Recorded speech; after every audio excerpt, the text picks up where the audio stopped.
While some chase luxury, our family craves adventure. Back in 2015, John and I set out on a journey traveling, exploring, and living our best lives, young and free.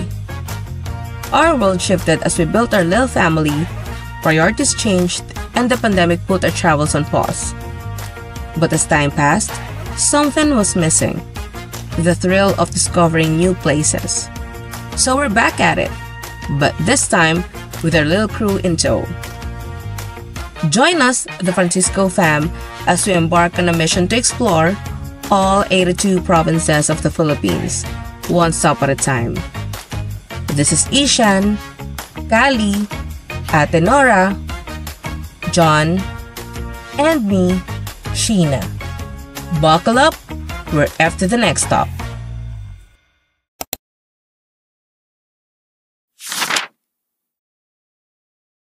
Uy, nandyan kayo ulit? Salamat at nakatutok pa din kayo sa aming Surigao del Sur series. Noong nakaraan nga ay napanood nyo ang paglapag namin sa Surigao del Sur at natunghayan natin ang kagandahan ng bawat isla kalapit ng Enchanted River.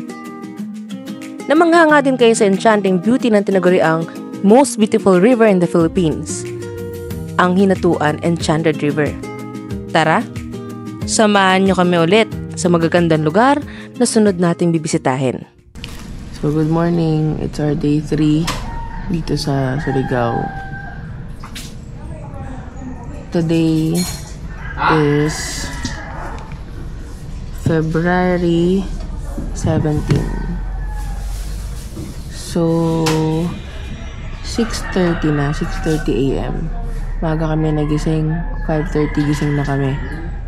Kasi syempre gusto naman namin makita yung sunrise, kasi dito yung sunrise eh. So, nagising kami ng 5:30. Tapos ngayon, mag-aalmusal na kami. 7 AM pa lang, 7 AM sinaserve yung breakfast dito. Pero, may mga dala naman kaming noodles. Ayun, no? Mga noodles. May kape kaming sariling dala. Tapos yung binili natin kahapon na mga tinapay, meron pa. So, while waiting for the complimentary breakfast, kakain na muna kami na itong noodles, pampainit ang sigmura. Tapos today, after mag-breakfast, siguro mga alas 8 ng umaga, alas na kami. Totally mag-check out na kami dito sa hotel or dito sa resort kasi may tour kami sa Tinuyan Falls, Bagak Cold Spring, Bagak Cold Spring, tapos Bislig Baywalk. So, after namin mag-tour doon, lilipat kami ng hotel na malapit sa Britannia para sa day 4 namin na tour sa Britannia. So, mangyayari, alis na kami ng alas 8 dito ng umaga. Ngayon, later, alis na kami alas 8, start na ng tour, and then check out na rin yun. Hindi na kami babalik dito. Doon na kami sa isang resort. So, abangan nyo kung saan kami mag-i-stay mamaya. Yun. So, basta malapit siya sa Britannia. Yan. So, mag-almusal lang muna kami. And then later, pakita namin kung anong mangyayari on the road. Yun. So, naka-check out na kami. Papunta na kami ngayon sa Bogak Cold Spring.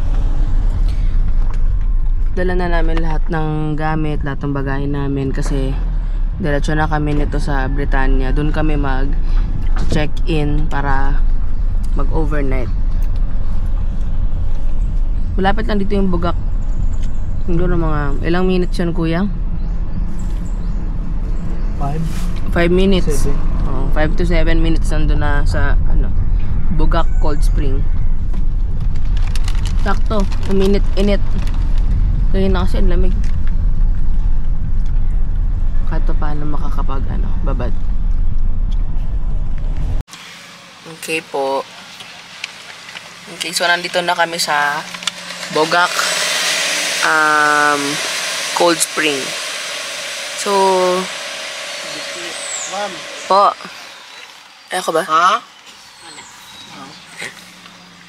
So, ang bayad dito ay 50 55 pesos each niya. Ibali, tulong mo 75 plus parking lodging ko 110. at 25 pesos per head po. Okay, 25 pesos per head lang naman pala. Dili, uy. Per head, 25. Ah, Parking fee, 25, 110 na. okay. Okay. 25 pesos per head lang pala. Bayad din 7 to 11, 10 pesos. Senior, 15. O PWD. Opo. Pero, kung senior, Sabado a Domingo, wala bayad. Okay. Okay po. Ang weird na naintindihan ko. 110. 110. Okay. Baka makakatal. Bugak Cold Spring is located in Barobo, Surigao del Sur. 25 pesos ang entrance fee dito. Murang-mura, di ba? Hindi gaanong crowded dito. May malawak na parking space at may cottages perfect para sa mga gustong mag-outing. May mga life vest din na pwedeng rentahan para sa mga hindi marunong lumangoy. So, ayun, nandito na tayo ngayon sa first destination natin for our third day trip dito sa Surigao del Sur. Ito ang Bogak Cold Spring. And, ayun, sabi nila, connected din daw tong spring na to doon sa salt water. Para siyang yung sa Enchanted River na maalat-alat yung tubig. Pero hindi sobra, hindi kasing alat ng normal na dagat kasi nga nagmix yung natural water tsaka yung salt water. So yun, wala masyadong tao dito ngayon. Ayun yung sasakyan natin, yung nirentahan natin sasakyan, yung pula. Tapos ngayon, dalawa lang yung naabutan namin nakapark dito. Siguro yung iba wala nang yung sasakyan, pero wala pa rin masyadong tao, which is good. Tsaka malaki yung area. Papakita namin sa inyo pag nandun na kami. Nag-prepare lang si Daddy. Tapos meron dito mga cottages na pwedeng pag-stayan. May mga tables lang. May mga tables doon na may puntahan natin. Pero ito, may mga cottages na ganyan. So, pwede rin yan dyan. Malaki yung area. Kasi malaki yung parking lot nila eh. So, sabihin, dinudumog din talaga ng tao to sa tuwing weekend or holiday, ganyan. So far, clear yung tubig. At napakita namin yun sa inyo. Bukod sa pagkakaroon ng malamig na tubig, kilala rin ang Bugak Cold Spring sa crystal clear waters nito. This is not just a destination. Kakaiba nga ang lugar na ito dahil bukod sa crystal clear waters, napapaligiran din ito ng mga nagagandahan at naglalakihang mga puno at halaman. Very relaxing at soothing ang ambience dito. So tara, explore pa natin.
So, ayan kung makikita nyo, may mga autoridad dito na from government.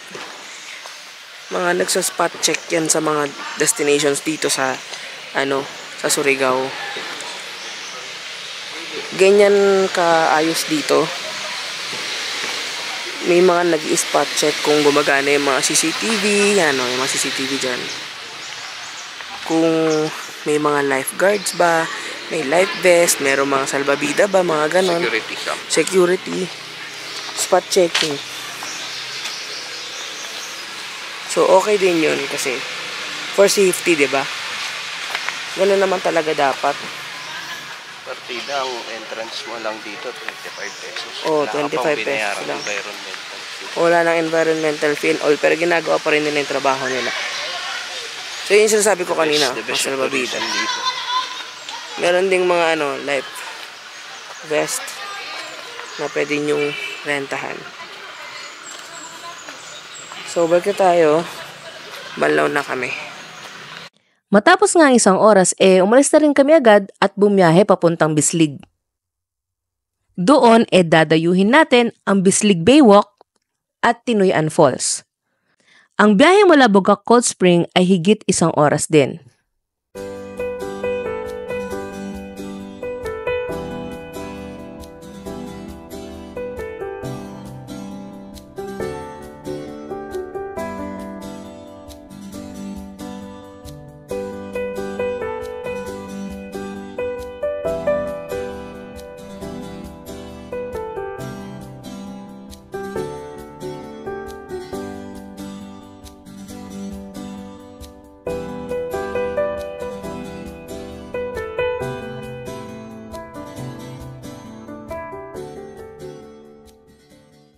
So, andito na tayo ngayon sa Bislig Baywalk. Bislig Baywalk. Baywalk siya literal, parang sa Manila Bay, ganyan. Pero dito walang amoy. Yan, yung I love Bislig.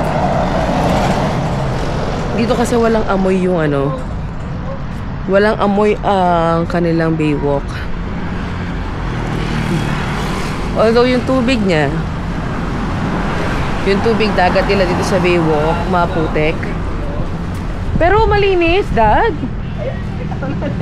I mean, putik siya kasi lupa, pero hindi siya madumi na Hindi na may basura. O, wala siyang basura. Maputik siya, ayan o, kita nyo. Minsan ko nakita na umahalo ng Oo, din eh. Tsaka wala siyang amoy. Oo, wala. Yan, putik talaga siya. For some reason, putik siya. Pero hindi, yun nga, wala nga siyang amoy. Tsaka wala siyang basura, wala siyang kalat. In fairness. Siguro ganyan lang talaga siya. At meron dito mga playground. Pakita mo rin to, Dad. Yung mga playground, merong mga mauupuan na merong silong. Merong lumapit sa akin kanina, Dad, na nag-abot ng flyers. Taga doon siya sa tourism. Nag-abot siya ng flyers kung saan daw pwedeng pumunta dito sa Bislig, yung mga tourist spot. So, meron din pala dito. Sobrang init ng panahon dito ngayon. Kanina, maulan-ulan biglang umaraw. Yan. So, ito yung tsura ng kanilang baywalk. May mga playgrounds na nakakatuwa, pwedeng yung mga bata. Yan, pahingahan lang talaga siya. Itong lugar na to. Para siyang plaza. Dito sa gilid ng baywalk, meron dito ang souvenir shop. So, puntahan daw namin, sabi ni Daddy, kasi baka meron siyang gustong bilhin na mga pagkain.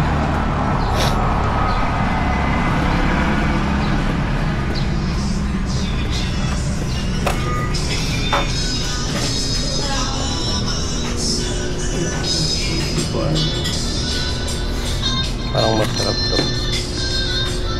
Cookie bar. Magkano po yung cookie bar, te?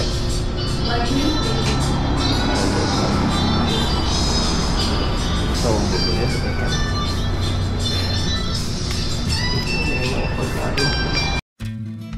Alam nyo ba na ang Bislig Baywalk ay may weekend night market? Sayang nga dahil medyo napaaga ang punta namin. Open kasi yung night market nila from 4 PM to 10 PM. Malinis ang baywalk dito. Hindi crowded, at hindi mabaho o malansa ang simoy ng dagat. Sumaglit lang kami sa Bislig Baywalk at dumiretso na nga kami sa Tinuyan Falls. Mahigit 40 minutes din ang biyahe pero sulit yan dahil kita nyo naman, maganda ang tanawin at presko ang simoy ng hangin. Malayong malayo sa simoy ng hangin sa Manila. Dito kasi, imbis sa traffic ang sasalubong sayo, naglalakihang puno at bundok ang tatambad sayo. Bukod sa busog ang mga mata mo, aaliwalas din ang pakiramdam mo. Andito na tayo ngayon sa Tinuyan Falls. Kakagaling lang natin sa Bislig Baywalk. Siguro around 30 to 40 minutes going here sa Tinuyan Falls. Ayan. Wala masyadong tao. May mga nakapark na sasakyan sa gilid namin pero 3, 4 na sasakyan lang. So wala masyadong turista ngayon dahil nga Monday. Swerte na rin. Pero hindi muna kami lalangoy agad kasi kakain muna kami, lunchtime na kasi. So unahin muna namin yung pagkain. Balik kami maya. Native naman. Ano ba yan? Native naman daw. Ay, bawal sa'yo yun. Yun na lang. Pwede na yun. Bangus lang po. Tapos ito may torta dito. Oo, pwede na yan. Sa amin na yan. Ihaw lang. Papa. Opo, ihaw lang. So may mga tindahan kasi dito. Yan, isang stretch yan. Hanggang doon tindahan. So mga tindahan dito, sari-sari store siya na merong mga, kasi yung ulam nila ngayon ano lang eh, torta, tsaka egg and skinless longganisa. Pero may paluto. Pwede ka magpaluto. Ang meron ngayon sa kanila, bangus. Tsaka native na manok. Eh, bawal siya sa native na manok. So, magbabangus tayo ngayon. Masarap naman yun. Seafood galore tayo. Siguro order tayo na to. Makain na tayo. Ito yung ating ulam. Inihaw na bangus. Torta. Kinuha na namin lahat kasi yun na lang naiwan. Tsaka demonyong sausawan na may demonyong sili. Kain na tayo doon. So guys, nakapasok na tayo sa Tinuyan Falls. Yung nakikita nyo doon na falls, hindi pa yun. Pagpasok nyo dito, mahabang mahaba siya na falls. Hindi masyadong kita dito sa action cam, pero mamaya doon sa isang camera makikita nyo. Yung nasa likod ko, ayan. Yung nasa likod ko, malaking second part siya na, ng falls dito sa Tinuyan. Mamaya mapakita namin kung ano itsura. Mas malinaw kasi dun sa drone tsaka sa isang camera. Yan, so sobrang mahabang stretch ito na pwedeng liguan at maganda yung area. Hindi nga lang siya blue waters, pero natural kasi yan.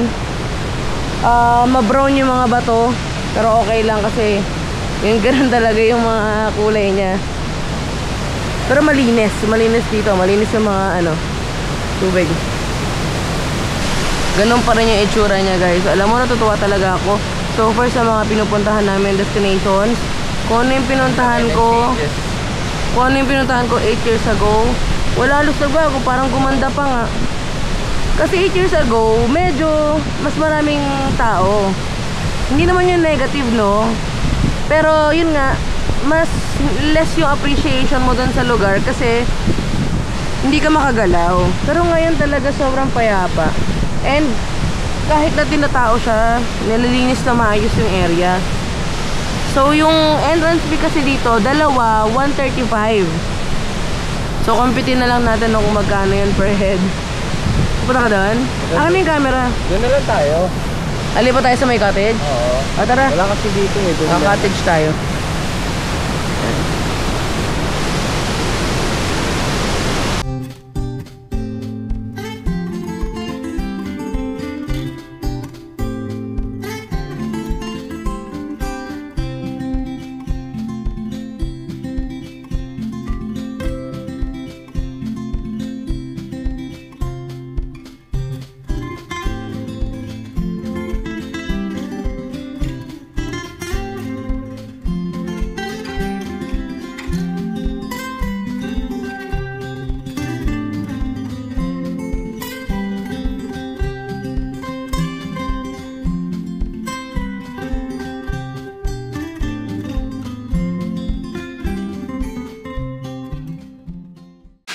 Ate, tanong ko, at bakit Tinoyan ang tawag?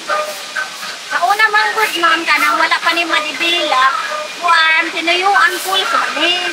Tinuyo, so tuyo lang siya. Tinuyuan pool, muraguan ba? Walang tubig? Dili, daan na ni, sa una pa.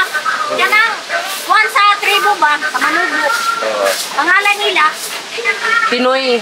tinuyuan pool. Tinuyuan. Oh, pero di ko anak tinuyuan pool. Sugod akong pagkuan na. Pero sa una dyan, tinuyuan pool. Saan, anong ibig sabihin ng Tinoyan? Kuan man daw. Kanang sa unang panahon daw diri. Sa unang panahon, kanang panahon pa sa Katsila ba? Panahon sa katong mga hambon. Oo. Daw diri, ako na. Ako ba kung sa katinuod? Pangan niya itong mataw-taw na kuan. Daw nahulog diri na kuan. May mga nahulog? Kanang hapon. Tawag na tinuyuan kung kay murag na tinuyuan manito nila na nahulog sila kay kabalong Hagdan. Oo. kabalong pois ni ang back aw ni kuan nagsakay man daw tong kalululuhan namo ba maka-story sa kalululuhan namo. Okay. Ayan na po yung 220. Atong resibo ninyo ma'am sa kuan sa entrance di ba na may resibo? Oo. Balik na to ma'am i-check lang. So narinig nyo naman kung ano daw ibig sabihin ng Tinoyan Falls. Narinig ko din. Hindi ko naintindihan. Medyo naintindihan mo. Naintindihan ko na nung panahon pa daw nung hapon. Kuan daw may mga nalaglag. Nalaglag ba? Ayoko mong puja. Pero yun nga.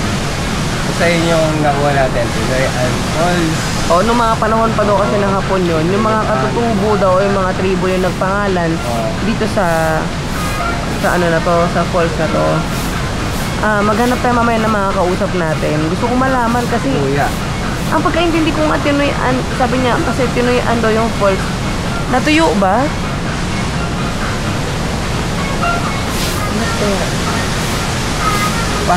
Ipaano mo na lang. Ipa-translate mo na lang. May translate naman na si Google ngayon. Gusto ko talaga malaman kasi na-curious tuloy ako. So yun. Ayun o. So tawagin si Kuya. Kuya. So, dun kayo sa registration, no? Kayo ba yung sa registration? Hindi ata. Dun ba kayo sa registration kanina? Ay, hindi po. Sige po, sorry.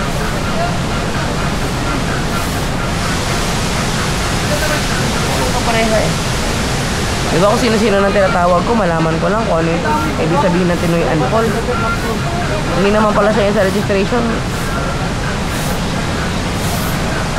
Kasi yung mga tao dito guys, hindi kagaya sa Visayas na madali sila makaintindi ng Tagalog Or English. or kahit English. Dito yung mga tao, mas bihasa sila sa dialect nila, which is tama lang naman. Diba? Kami yung dayuhan eh. Kami yung mag-a-adjust. Syempre, alam mo yun, pilitin mo na magsalita sila sa dialect natin. Eh, yun talaga yung dialect dito eh. Kami yung may kasalanan. Ano mo?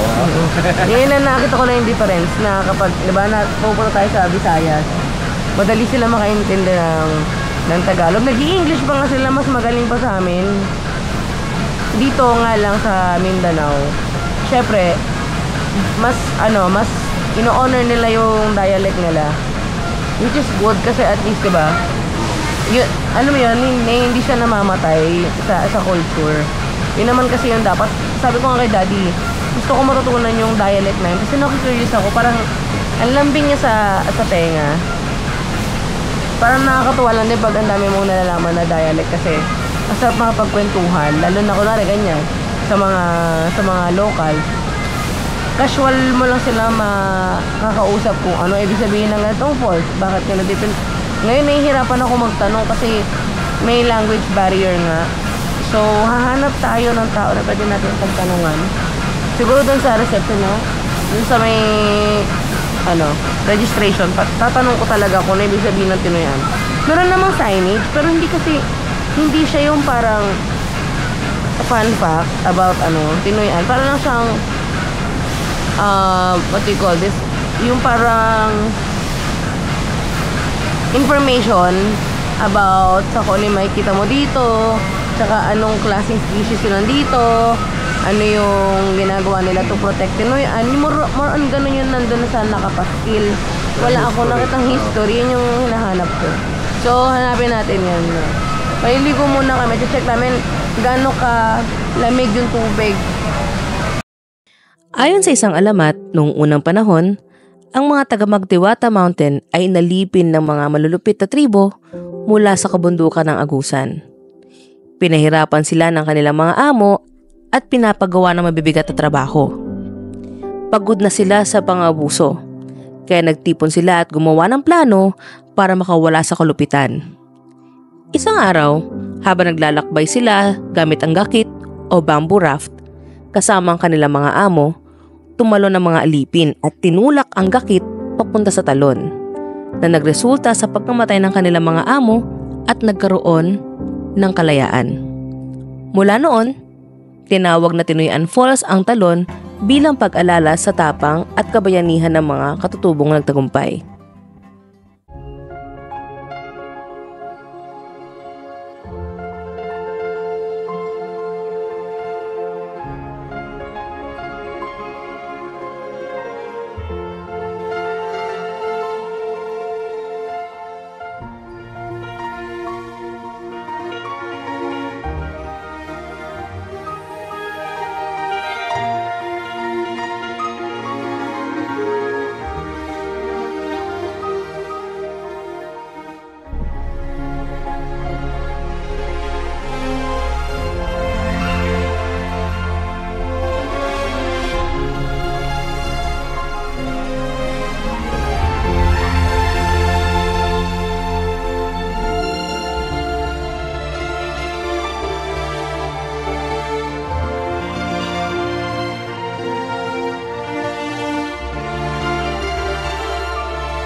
Kakaalis lang namin ng Tinoyan.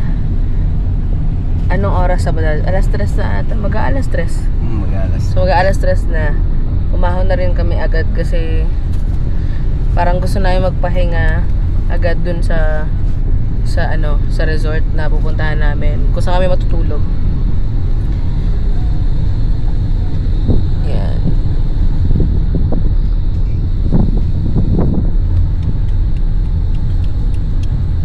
So, ang ruta namin is kung ano yung ruta na binaybay natin from Bogak, yun din yung ruta natin, same exact route papunta ng Britanya. So, sa Britanya na tayo magsistay. That's the the final resort para sa susunod na tour natin for tomorrow. So, roughly daw, from Tinoyan, papuntang Britanya is 2 hours land travel. So, papahinga muna kami. Tutulog muna kami at enjoyin muna namin yung hangin sa labas. Hindi na nga kami nag-aircon kasi ang presko ng hangin. So, bumili kami ng tinapay. Pinakita kaming bakery dun sa sa may malapit sa Bislig Baywalk. Kasi naalo kami. Nakita namin ang lalaki ng tinapay. Ang expect namin 20 isa. Pakita mo nga kalaki. Idikit mo sa mukha mo. Ang laki. 10 piso isa lang daw. Isa lang yan. Isa pa yung parang donut. Isa pa yung doon, nakakatawa. Kasi laki ng mukha ko. Ang laki. 10 piso, isa lang din. Parang malaman kasi ang dami niya. Ang dami ube. Bumili kami kasi mahilig talaga kami sa tinapay. Lalo na pag ganitong biyahe, maganda. May baon talagang tinapay para hindi gutom.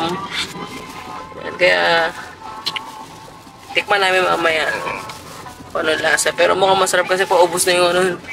Ubusin din. Ang bilis nilang makaubos kasi kakakalagay lang. Meron pang niluluto dun ngayon eh. Niluto. Tapos may bumiling lalaki, parang 100 na tayo binili. Pero ang dami, no? Dami, pag ano nyo, parang magdadalawang bag na eh. Siguro mura rin na dito. Sa Manila kasi yung ganyang kalaki. Sa Manila 25 pesos yung isa niyan ganyan. Yung laki yung nagiging basehan eh. Oo. Ay, so ipabalik naman na kami. Ay, hindi pabalik. O, tama, pabalik. Pabalik. Pero papunta nga ng ano, ng Britanya. So, biyahin na muna kami. Ito.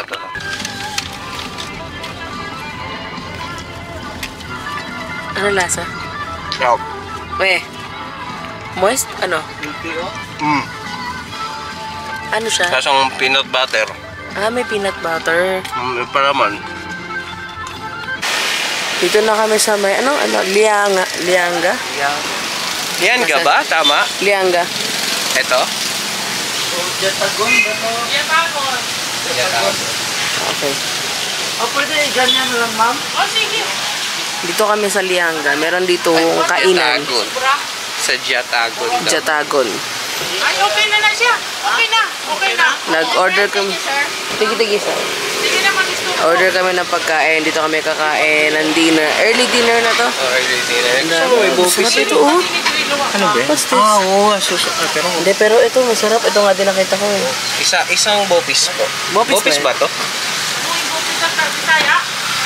Ano sa? Pero isang order na lang po yan. Ito sa bawa? Opo. Ano to?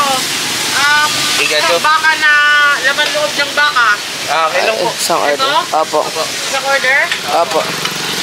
May mga ano pa sila dito. Tapos ka ng bukit sa? Tapos tatlong kanin po. Tatlong rice ko to. Kain na muna kami ng dinner. Tapos nga may munggo nila. Kulay yellow. May kahalong kalabasa. We? Yellow. Ano pa? Tigi-tigi isang kanin po. Tatlong kanin. Alam mo na, yun na. Ito nang in-order namin. Ito ay laman loob ng baka. Gulay. Lechon manok. So, kakain na muna kami dito. Kasi umulan din. At baka wala kami makainan doon. So, nag-stop na kami dito para kumain. Early dinner.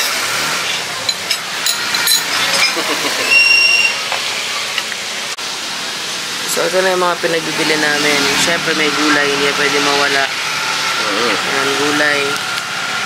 Yan. Ito naman, pangontra sa gulay. Pangontra sa gulay. Baka, laman-laman. Tapos ito, gulay ulit. Ng gulay. At saka, lechon manok. Nakain na tayo. Magkano ito lahat? Magkano per order na? 35. 35 lang. 35, 80. Oh. Tapos ito, 100 pesos. Okay na, pwede na. Murang chicken nila rito, 200 lang eh.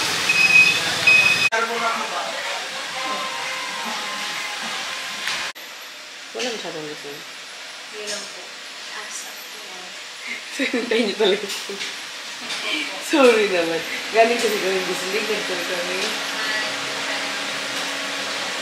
Oo. Ano pa rin, no? Sa bukas mo. Sa yung Okay, thank you. Wala tayong kalaban sa wifi. Ano sa yung room? Ayun, puti na lang, malapit Malapit lang. lang din. Ayoko kasi ng sobrang layo. Kasi baka naman, di ba? Ay. So, ito na itsura ng room. Yan yung itsura ng kwarto. Basic lang kinukuha ko mga kwarto kasi, di ba, magtutour din kami. So, hindi namin talaga kailangan ng bongga. Ayan lang. Tapos ito yung CR niya. Ayan. Ayan lang ko, kama. Ito lang yung reception. Ayan lang oh. Sobrang, adjacent lang sa room namin. So, okay yan sa akin. Kasi, hindi na ako mahirapan kung may kailangan ako. Tsaka, mas safe yun. nakalapit lang dito sa reception. Pabor yan sa akin. Kasi ito yung parang restaurant nila dito. May kasamang breakfast na to. 6 a.m. daw. Pwede na i-avail. Dito kami sa kwarto ngayon. Nag-i-edit ng mga videos. Nag-start na kami. Tapos kumakain lang. And then umiinom lang ng beer. Ayan o. Beer yan. Hindi lang halata. Capping off the day with with 2 bottles of beer. Tapos yan, nakakalat lang ng mga gamit namin kasi ipe-prepare namin yung gamit naman para bukas yung dadalhin sa Britanya. Yan yung namin waterproof bag. Tapos mag-charge na rin ng mga equipment. Yan. So wala na muna kaming gagawin ngayon dahil pagod din kami sa biyahe. So bukas na lang. Ang aming tour is at 8 a.m. So yun. Kita-kits na lang bukas. Shot. Cheers. The stars are shining bright. It's time to say goodnight. The moon is in the sky. Let your dreams take